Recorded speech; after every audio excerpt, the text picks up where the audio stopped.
Welcome to the Rise Up podcast, where we explore the stories of business leaders rising above challenges and driving innovation. And welcoming into our Wonder Tree studio today, please join us. It's Tae Thompson, the COO of Apex Strategies Investments. Tae. Yes, sir. Glad to have you here, man. Pleasure to be here. Thanks for having me. Absolutely. Yeah, we've had some conversations offline and talking about life, but glad to get you in here. And yeah, this will be fun. Get out, or maybe less into the, or more into the business side. Yep. We haven't done that yet. So really quick, random question. What's a project you're working on right now? Like what's at the top of your brain? Personally, at the top of my brain, our company is trying to utilize AI as much as we can. So I am currently working to replace all of our software with in-house software that we're building internally. And then our second internal project that I'm not directly over, but we're getting into, is we're launching our second full office territory in DFW right now. Yep. Okay, we'll dive into that kind of stuff. Yeah. So I always like to kind of start. Are you Lubbock native, West Texas native? Yeah, I was born in Plainview, Texas, but I don't remember it. I've been in outside of Lubbock. I was raised in the country most of my life. I was homeschooled. Yep. Grew up, learned most of everything hands-on. I was the I guess you'd call it the redneck version of country, four-wheelers and mud and all that stuff. But Lubbock for most, I haven't left the Panhandle. Lived just outside of Slayton, Texas, for most of my life, and currently residing inside of Lubbock. So Yep. Now you do some business with family. So you've got a brother, and then any other people you do business with? Yeah. Inside the family or just in general? In the family. Family unit. Partnered with my dad and my brother. My brother and I do most of the operations. My dad was, I would call, the capital investment of the venture. Thank you. And I give him credit where credit is due, because we couldn't have done anything that we did without that. Same with, we had some grandparents and some other family members who invested early on in the process. But outside of the family, I'd say it's pretty tight knit. My brother and I do most of it. We want to be game changers in our family, so it's fun to do that with him. You know, I've heard this phrase, and I feel like even my wife's life is an example of, we're standing on the shoulders of our previous generations. And, not every person can say that. At the same token, gosh, when you stop and kind of reflect on that, and you kind of alluded to it, it's significant. It is. I like, for me, I'm very blessed with the home life that I've had. That's one thing that I've as we have become more successful, I've wanted to stay true to, is I'm very grateful for, I had a 2-parent household, and I was very blessed in that regard, because that's not always a normal thing. And I was very loved, raised well, disciplined when I needed to, which was very often. But yeah, all respect to them, because I probably would have been a bit of a jack and ninny without them. So well, and even I think one of the challenges in today's culture is we're very today focused, very microwaved, results driven, and frustrated when we don't see the microwave result. You have to wake up, you got to put your head down every day and work hard, but the results don't often come out immediately. No. And even more so, I really think we live in what's more realistic in a generational mindset, where things can happen in days, weeks, and months, but most likely happen in decades and generations, meaning standing on the shoulders of generations before us, and almost not even totally understanding what we can do because of what's gone before us. Oh yeah, I think that's lost in our culture today a whole lot. I've heard the quote, I can't remember from where, but I'm sure you've probably heard it, is hard men make easy times make easy men make hard times. I think the only way to break that cycle is for hard men to pass that down and to keep that culture true. I kind of actually think that delayed gratification is I don't know if the right word is tenure, but the tenure of how everything works in life. Yep. I mean, you want to get in shape, you have to work for it. You're Yep. not going to see it in a day. You want to stay healthy, it takes work. Yep. I think that's in my Christian faith background as well, ties into how I think that God calls us to grow and Yep. pursue him every day. It's a constant push, but the reward comes over time, and it comes through the faith aspect of Yep. and all things of just you're putting faith in the gym that whenever I go there and I do the thing that somebody else told me if I did it this many times, Yep. it would work. Yep. Well, I think it's a constant reminder that we all need, and those listening and watching this, where you may be sitting here watching going, I wish I had that, or this isn't quite working out fast enough. Yes, there are some understandable frustrations, but I also kind of think it's like, pay attention to the inputs, to the repetitions, to the practice, to the, exercising. I think Ray Young was one of our business coaches. I don't know if you. Yeah. So, and he took us through the book of Ecclesiastes as part of our business class, and to the outside viewer, without looking in, the book kind of reads a little depressing, if you will. Yeah, sure. But essentially, where Ray was teaching us, or was trying to show us what he believed was the message, was that what matters is pursuing what God's purpose is for you, wherever he takes you. Everything else doesn't matter. Yeah. And so that was as a young man, that's a shift that even now I'm striving to chase after, is understanding that the purpose is chasing what God has. And so not forgetting the things in the process, not forgetting the people behind you, not forgetting the people around you, because it's not you. Philippians 4:13, I think, gets a little misquoted at times. Oh yeah. Because we like to quote it as if we are strong because of God, and I think it's the complete opposite. It's actually we're not. That's the point. I joke with my guys that I was like, the second that you finally get so stressed out that you say, I'm not going to be stressed out anymore, God, I can't do it, all of a sudden it goes away. Yeah. I think there is far more on the humbling, emptying yourself, surrendering, depending, needing, acknowledging, trusting, which are not easy, right? No. In a society that's all about it's anti-logical. All about me and what I can do. Yeah. It's anti-us, I guess, or like as the biblical term would be worldly, but I just say it's your natural, your brain. It's your brain. Anti-logical. I have this phrase a lot, and that is, I really don't have to do anything other than wake up, consciously begin to engage with the day, and the assault of the world, its values, its pressures, its stresses, its tugs, its pull, hits you. Yeah. And so if I want to live in a way that kind of runs contrary to that, and I do, and I think you do too, I have to put so much intentional effort daily, constantly, to feed my mind, my heart, my practices, those things that I want to result in. I learned that what started me on that path was actually our conversation with you. Yep. Because I came to you at a point where I was feeling very pressured in the process. Yes. Yep. And then I kind of developed my own mantra a little shorter. I don't even remember if I could quote it by ear, like by brain now, but at the time it was something I said over and over to myself to remind myself. It was like, next step forward, God's always got this. Yeah, that's like, good. He's put me in this position, and that has gotten into, he has opened so many doors. I have been, I feel it's a surreal feeling, being a young man, because it's just like God, he's opened so many doors that, when people say how or why, I read the book, I think it was Good to Great. Yep. And Jim Collins. Yes, and he was talking about the businesses that went from good to great. And he always asked the CEOs, and he was like, what was the thing? Like, what do you mean the thing? It was like just what we did. It was just the process. Yeah. It's just every day we just kept growing and kept moving, and the thing was that we just had our core belief that this is what we're going to do, and we just figured it out. Yeah, it's good. So speaking of doors and opportunities and things, let's kind of let's start a second.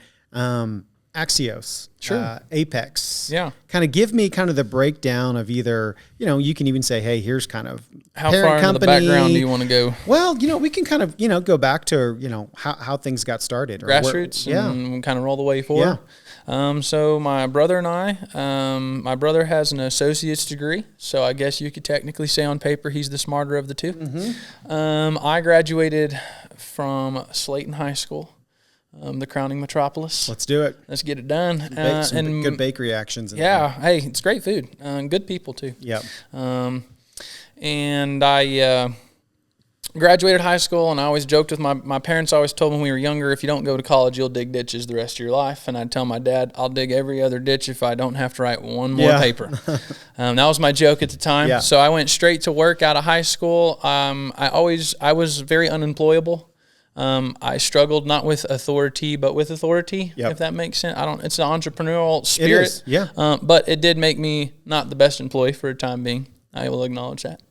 But I was working somewhere else. My brother had been in sales most of his life. We had pulled a bunch of our buddies together not even buddies. We became buddies, rented an apartment together, started a business. This business nobody knows about. We went through the Texas Tech Accelerator program, ended up winning some of those competitions with the idea, and then due to lack of structure, a little bit of life coming into play, and not being able to know how to source capital. It fell apart. It was a digital business card.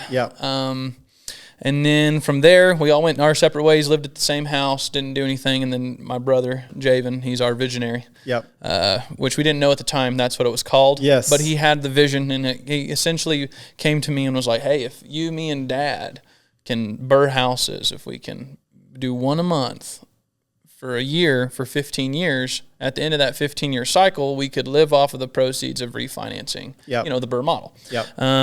Long story short, I won't go into all the weeds. What we learned is investment properties are difficult to run when you don't have capital to cover mitigating expenses like your maintenance, move-outs, evictions, things of that nature. So you're saying, let's just stop here because this is could be gold for someone.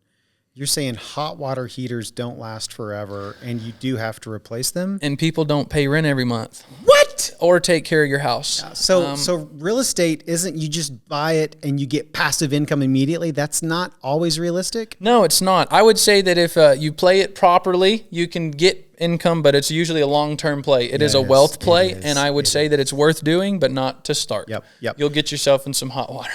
And I think this is important because people will be listening to this, and they've been sold and told the dreams of lucrative money from real estate. Sure. And to make it very clear, because there's a lot more to this, it requires a lot of cash it's a business and capital to survive. Sure, it's a business. It's a profitable business if run well, and just like any other business, if you treat it like it's not, it's gonna put you underwater. We grew to a portfolio of, I believe, of course, like I said, our tracking and our back end. I think we had 65 houses at one point in time. My brother and I were 23 and 25. We felt pretty cool. But our cash flow did not. So I call it the theory of Boeing. I've made it up. I'm going to put it on the podcast. That way I get to coin the term. I think that humans have a tendency to start on one polar opposite end. Whenever they learn that that's the wrong, they bounce to the other side, the theory of Boeing. And usually the answer's in the middle. And the more mature I would think you get in business outside of that, you try to just find the middle faster. That's right. But we Boinged hard. And we decided, well, if we don't have any cash flow, we need all the cash flow. And we decided we were going to open everything that was real estate adjacent. We called it vertical integration. It was not. It was called getting fat. So we opened a lot of businesses. We made enough to get by, to learn how we did. We had Airbnbs. We had an electrical company. We had a pest control that we ended up purchasing, the one that I previously worked for. And we were like, well, pest control is real estate adjacent. We own houses. It makes sense. They're not the same business. It's a service business. Okay. Through that process, we ended up learning a lot of hard lessons. Had to let some people go. And I take responsibility for that as a leader. I think you have to, because if you don't, it's not on your team whenever you make a mistake. One thing that I love that our team has done very well of is helping people find places to land in that position. I would encourage other people to do that if possible. It makes me feel better. But through that process, we eliminated found the things that worked. Long story short, there's a lot of details there. My brother, through this process, was able to partner with two other gentlemen here in town to create Raider Lending Solutions, which was essentially, he and I had sat down and we said, he was going to every bank in town while I was flipping all of our houses. I was running a crew of about 8 guys, and he was out wheeling and dealing, trying to figure out how to make deals, understanding how it all works. And so he was going to banks, and he had built his loan package. He was like, you know what? I'm going to take what I need a bank to loan to me and go see if I can find a bank, and I'll make it work for them, make it work for us. And we couldn't find a bank to do it. And that's where we stumbled into private money, hard money. And then through the process, he ended up finding partners who liked his offer so much, they decided to turn it into a business. Based off of his idea. So that's how he worked his way into that venture. We were still doing our real estate. We had a wholesale team at this point in time who was chasing dilapidated real estate to turn it. And then bouncing ball through the road, you mentioned Axios. Axios is our construction entity that through the process we realized, hey, we're pretty good at this thing. I mean, we're doing, we were doing 8 flips at the same, or 8 houses remodels at the same time. There weren't other people in the market that we were seeing do that type of volume. So we thought maybe we had built a system that might be better than somebody else's. So we rolled it out and said we merged with the company of partners with Raider Lending into a integrated model where we now have our acquisitions team, our lending team, and our construction team now that handles investment real estate for the businesses that do invest. And one of the things that we try to do in our company is to help young investors who are wanting to invest to learn all of these things that you're talking about. One of our side missions that we have is called Millionaire Mafia. My brother runs it. He teaches people, hey, you want to get into real estate? Well, here's all your pitfalls. Like this house, don't do that. Nope. The numbers, just because it looks good on a spreadsheet doesn't mean it looks good here. And through that process, we've developed a product where essentially our company helps find, finance, and flip real estate for investors. Helps build rental portfolios for people who are in that space wanting to do that.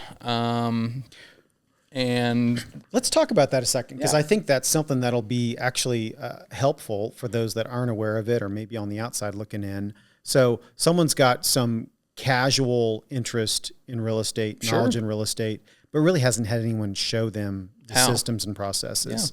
So kind of at a high level, when they get introduced to you and your team, and you're saying, okay, we've identified some properties through our wholesale arm, right? Yes. Here's XYZ property on, Grover Avenue, fill in the blank. What do they bring to the table? Are they bringing some capital to the table? You guys obviously have a lending arm, so you can do a good chunk of the hard money capital, but what are they bringing to the table? What they actually have to bring to the table is on the deals that fit our buy box that we present, it's zero out of pocket. That's one of the biggest things that we offer to new investors is the zero out of pocket. That doesn't mean like we tell everybody up front. That means that we have higher fees and things of that nature on the back end. That is the nature of it.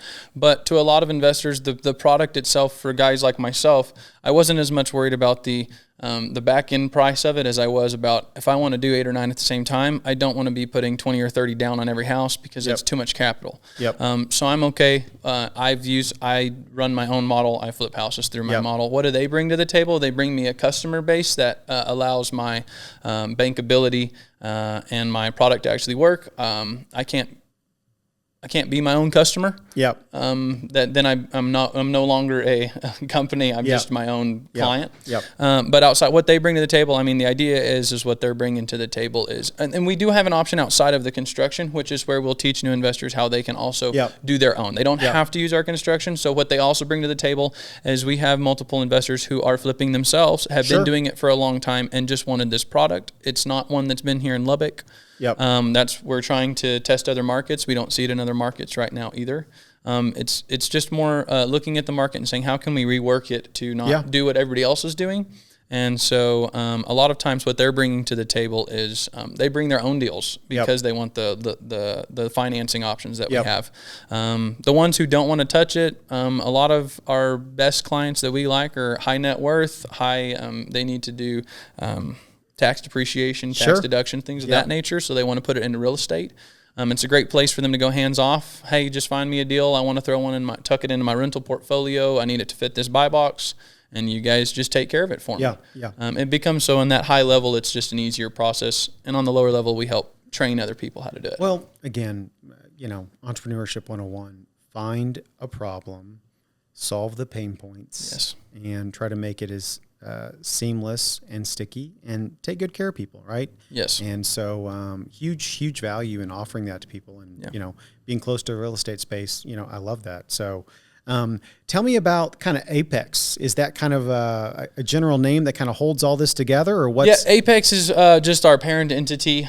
We have a large vision. We had a mentor throw us what I'm going to call the gauntlet.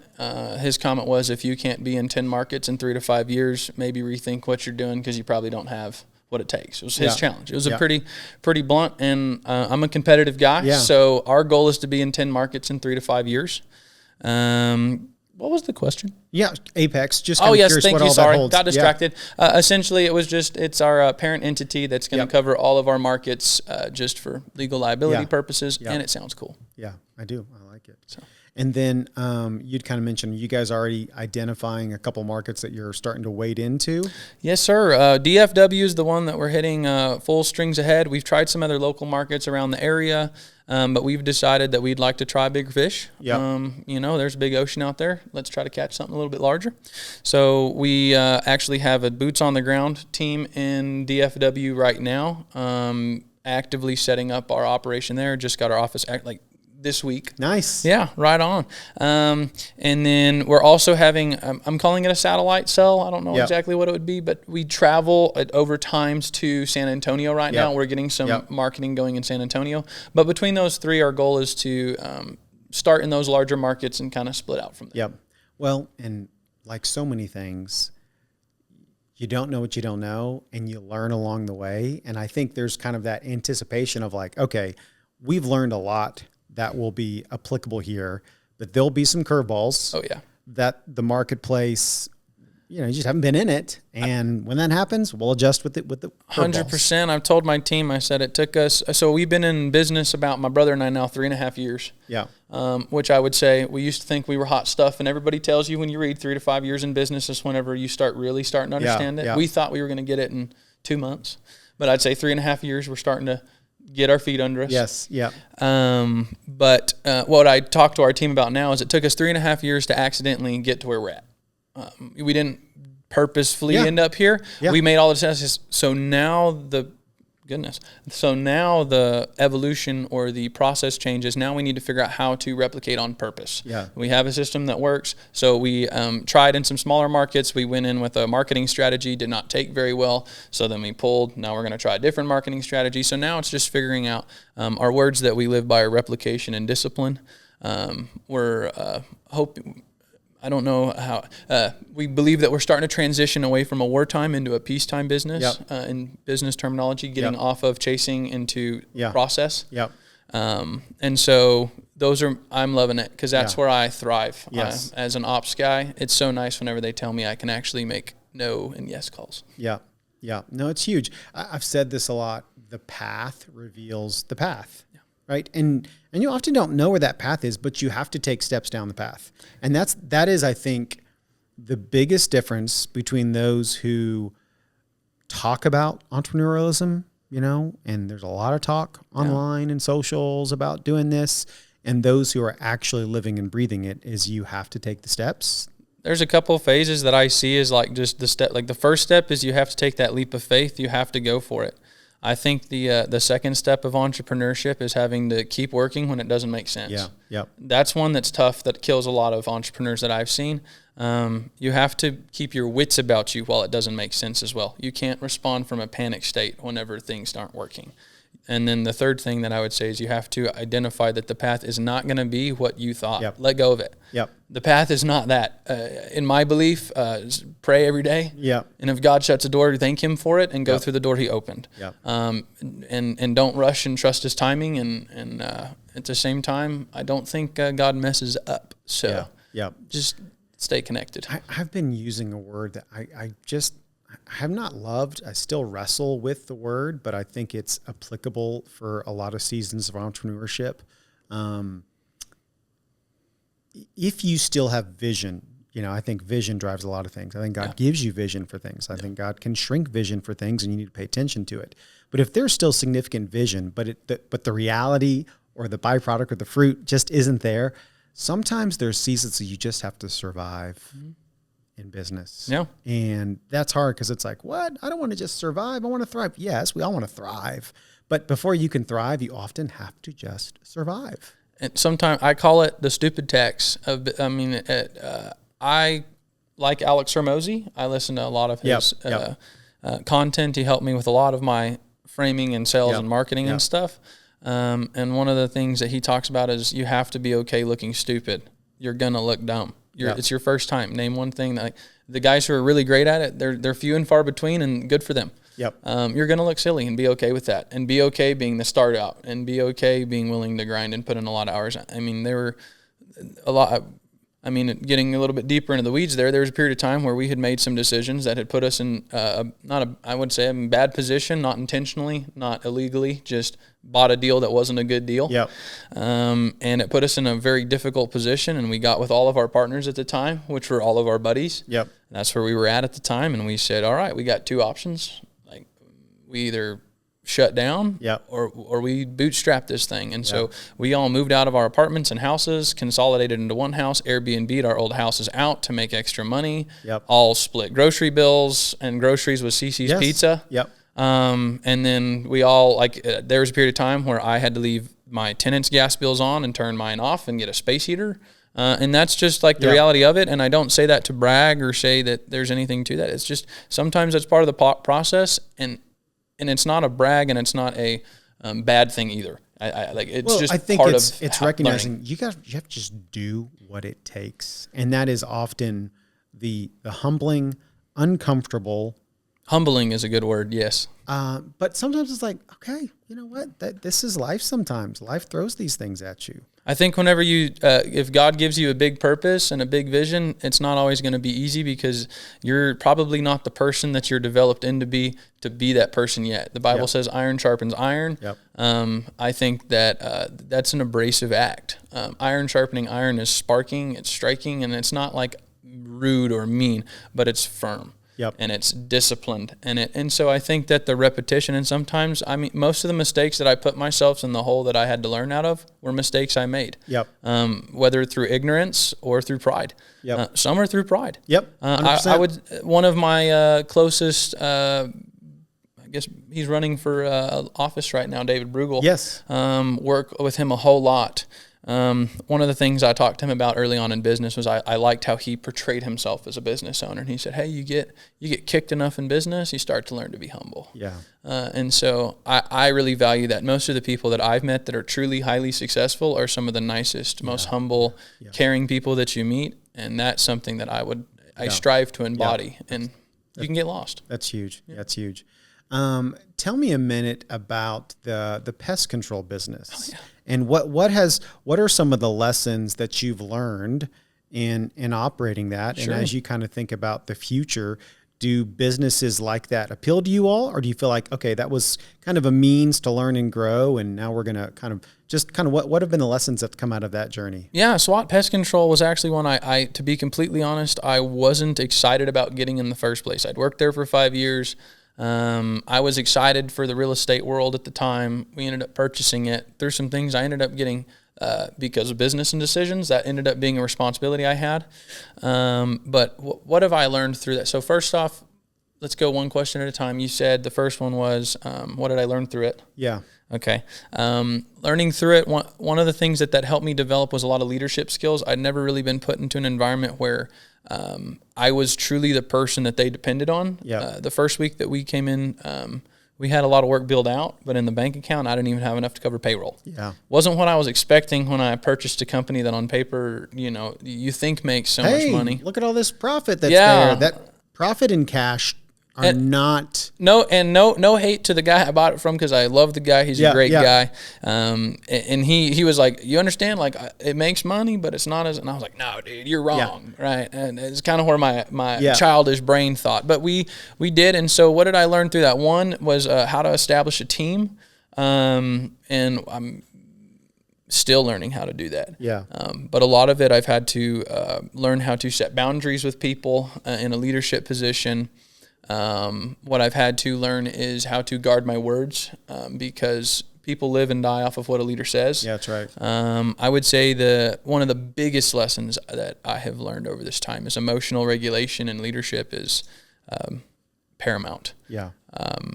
I heavily believe that. So through the process, learn that. Another huge thing for any service business is figure out your offer. Yeah. You can, if the value is there, figure out how to present it. Because a lot of time presentation matters. Yep. I would say, like, as an example, my pricing structure has not changed, but my sales have gone up about 50% just by how you explain it to people. Yep.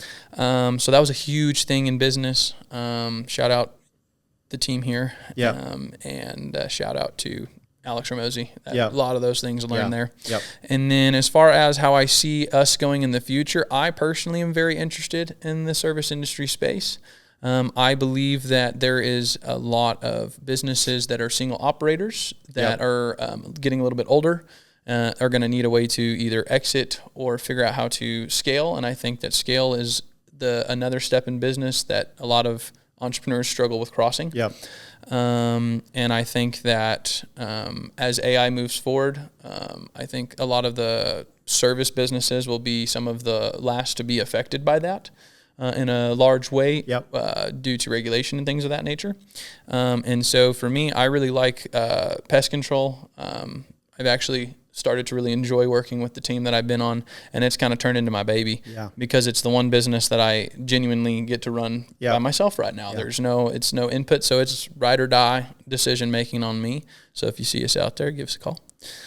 I just had SWAT Pest Control come out last week. Right on. Because that springtime need is there. It is, and don't mean to sit here and plug the business, but I would say I love it. I love the team, and I would say that another huge lesson is people in your team matter and culture matters. Yeah. I don't care.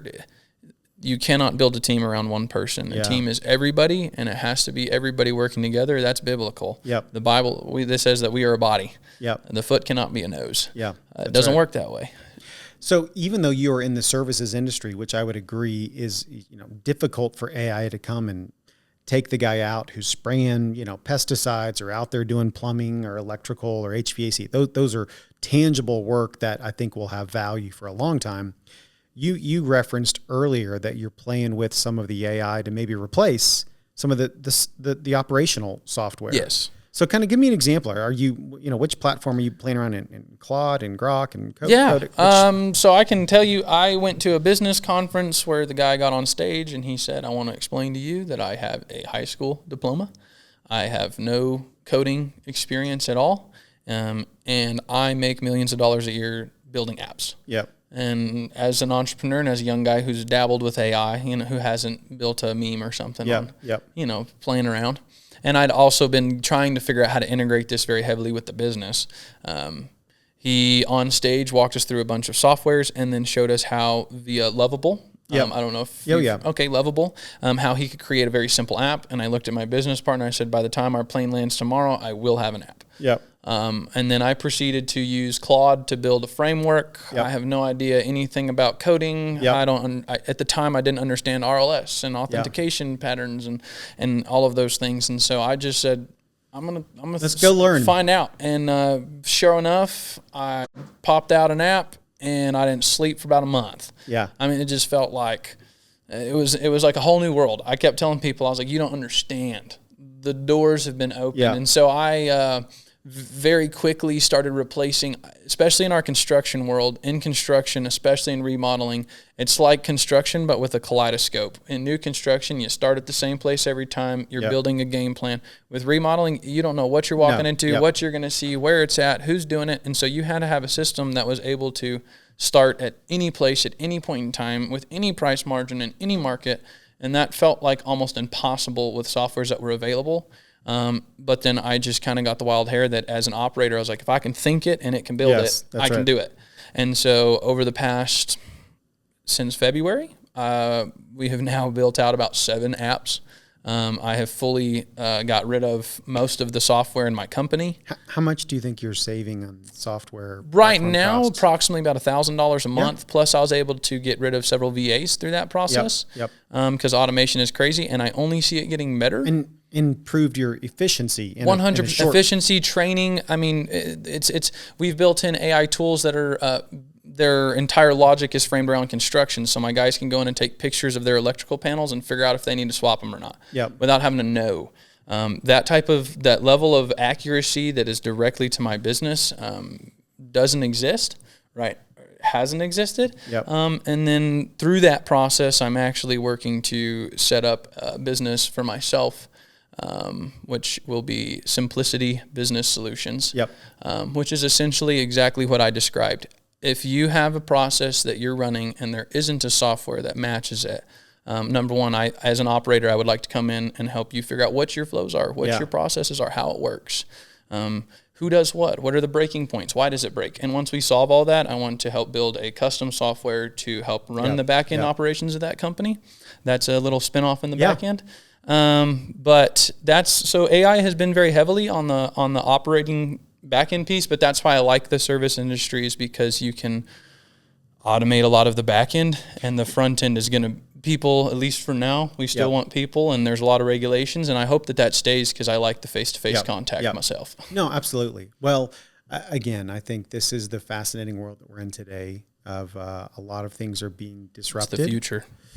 And, simply jumping in and trying to figure out and learn, and whether you want to know it all or whether you want to know enough to ask someone like yourself to come in and help you navigate it, it doesn't matter, but pick one of those. Dive in and learn, or ask someone to come along and help you. I just say, just try. I would say anybody who's in business right now that is listening to this, I encourage you to look into what it's capable of doing for you. A lot of people still use AI like a search engine, and it's starting to turn into more of like a contractor, to where it's able to help you do things. And our business would not have been able to grow at the pace that it is growing right now without AI, because it's a lot easier to have ideas than it is to build them. And that gap is starting to close very quickly between idea to build. Because I'm stealing this quote from Hermosi, but I tell my team all the time, entrepreneurs, you have about 100 ideas a day that could ruin your business. Right? Have your good ideas log, write them down, think about it, and maybe in 6 months we'll give it a roll. That gap, though, of time of thinking about it is starting to collapse, because I can go in every morning with my team and say, hey, what did you not like about the app yesterday? Well, we didn't like that we couldn't take pictures. All right, give me 5 minutes. And then we go work it out. And so I would just very much encourage potentially creating some competition there. But it's amazing. I love it. Well, I love that you've kind of jumped into it. Man, so many good topics, Tae. I like to kind of wrap up with a couple of rapid fire questions. So first thing that comes to your brain, what do you think's been one of the boldest business decisions you've made over the last few years? Boldest business decision. Something you kind of invested in that's like, well, that was a little out there. That was a little out there. The boldest, the craziest. Does it have to be a good one? No. Not at all. Man, I'm going to have to say it had to be real estate at some point in time. Jumping into that was one of our boldest. I'm trying to think of something crazy. Actually, let's go back. I would say the digital business card that we sold, that was probably the craziest, because that was the one that we first jumped in on and went after. It was like, you've seen them where they tap the card. And my brother had written a code that allowed you to get a received text message on contact too, so that sales teams were getting information, not just giving. And we ended up selling a lot of the car sales places here in Lubbock. Some of them are still using those cards to this day. So the business technically still exists. But like I said, that was probably the boldest, because that was the one where we jumped in, we got mentors, they called us on some stuff, and we didn't like it because we were young, but it taught us. We tried to get with an app developer who tried to kind of take advantage of the situation. So I would say that would be the boldest, because it was the biggest learning experience. And I would say whenever you get your first $5,000, you probably don't need a camera. It's so true. Oh, let's go spend it. What do most people misunderstand about investing? We talked around a few things, but I think they think that every investor, number one, you have to be extremely rich to do it. Number two, they think that whenever they do it, it's easy. And then number three, I think that they have a warped perspective about how much you can make on it. In real estate investing. On the flipping piece, there's some more money if you want to play in that space. But if we're talking real estate, portfolio management, things of that nature, on top of that, I personally have had to pass on the management because it'll give you a warped perspective about people too. Sometimes not all people are bad, but you get enough people who destroy your stuff and really disrespect what you're trying to do for them, and you get a bad taste. Yeah. So that too. But other than that, I would say just do your research, understand what you're getting yourself into, ask questions. I have yet to meet somebody in this space who's not interested in like helping. Yeah. I think most people are driven people drive people. Yeah. If somebody that I find is motivated, younger, older, whatever, I love it because that's what motivates me. Yeah. Yeah. So that's awesome. Maybe you've talked about it, but I'll just kind of ask you, what's an opportunity that excites you maybe the most right now or at the top of that? Oh, geez. There's so many doors. It's hard to pick. I'm very excited about the growth of the Apex strategic investments. That one's going to be huge, I think. And then I would just say the one that just really piques my interest right now and fires me up is the the Simplicity Business Solutions. I see a niche. I've already helped some other businesses just to figure out if it works. Yeah, that's right. And my beta tests have gone pretty well. I've got some pretty good feedback, helped them increase some revenue. Right now, I'm just trying to get some more data sets in to show that the system actually does what I'm claiming it does. So I am looking for a couple, like 2 or 3 people who are interested in. If you got a business and want to swap out. If you've got a business and you feel like you're chasing it every day, you got into business to be able to run a business, not to just chase everything and everybody all the time, and you don't know how to move, which direction to go, what the right step is, or how to manage it. I think I can help. That's good. That's good. All right. And the last question I like to ask all of our guests is, if you're looking at yourself many years ago, your younger self, and could give yourself just some gold nuggets of wisdom advice, what would you drop? I'm gonna steal some advice I got given by another mentor. He doesn't know he's a mentor, but Jordan Peterson. Yep. Got to go to one of his events, ask him a question, and I'm gonna steal his response because I asked him this question, and it's the one that sat with me, and it is what, as a young man, is the most important thing that he would have gone back and told himself, and he said, learn now how to be honest with yourself, because you can lie to everybody else around you, but as a man, and he said, in the second that you're a liar, nothing else will follow behind it. So whenever you say it to yourself, if you tell yourself, I'm going to wake up at 5 and I'm going to go to the gym, do it. And commit to it, and don't be a liar to yourself, because that's where you create your bad habits. And that's something that I think you never get perfect at. But I would say that would be, if I could go back, because there's a lot of things that if I would have gone that direction, it would have helped. Man, that's good. Be honest with yourself. Yes, sir. So if people want to connect with you, Tae, with any of these areas, how do people connect with you? Online, socials? Yeah, we're online. We're all over social media too. Raider Lending Solutions online. Let's see, our wholesale team, they're flatland house buyers. If you want a house you got to sell, you got one you inherited, you don't want to deal with taxes, all those things, that's what we help with. Let's see, Axios, that goes through our process. That's also via online or phone number, and then Swap Pest Control online. Hopefully on some ads here pretty quick. Yes. And then just call us anytime. And then if you're trying to get a hold of me, reach out to those guys, and I'm pretty available. That's there awesome. Too. Tae, this was so good. Appreciate it so much. I appreciate it. A lot of good stuff. Yeah, we'll have to keep this up, especially as the world keeps moving and disrupting, and new ideas and solutions that we can roll out and just help serve people in. 100%. It's really rewarding when you get to find things that are working, and now you get to kind of serve other people in the same capacity. 100%. So awesome. Well, listen, thank you for joining us. And again, if you want to connect out to us, we're in the energy space at Get Rise Energy for all things energy related. We'd love to serve you as well. And until then, make it a great day.